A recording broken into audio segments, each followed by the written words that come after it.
friend, a legislator, family of Kaligaon. एक बरे व्यक्तिमत्व ज्याने I think compassionately she has worked, passionately she had done whatever she had to do.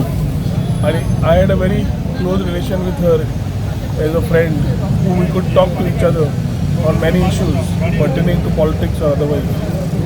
As I pray to God to her, and may her soul rest in peace, and may Babush, Rohit, Amit, and the whole entire Mansarat family be given the strength to overcome this irreplaceable loss. This irreparable loss is something which cannot be spoken about, but we have lost a good person, a person within us, 40, a person within the midst of Kaligaon, a person within the midst of the state of Goa. ज्या मनशान at various levels serve केलें गोंयाक. Put politics aside, as a human she was an excellent human being, an excellent person to know. ज्या मनशान जेनिफराक वळखलें ताका खबर आसतलें Jennifer म्हणटा तें कितें तें आनी खंयच्याय वेळार उलो मारलो पावप आपल्या प्रमाणे करप passionately was something she has done.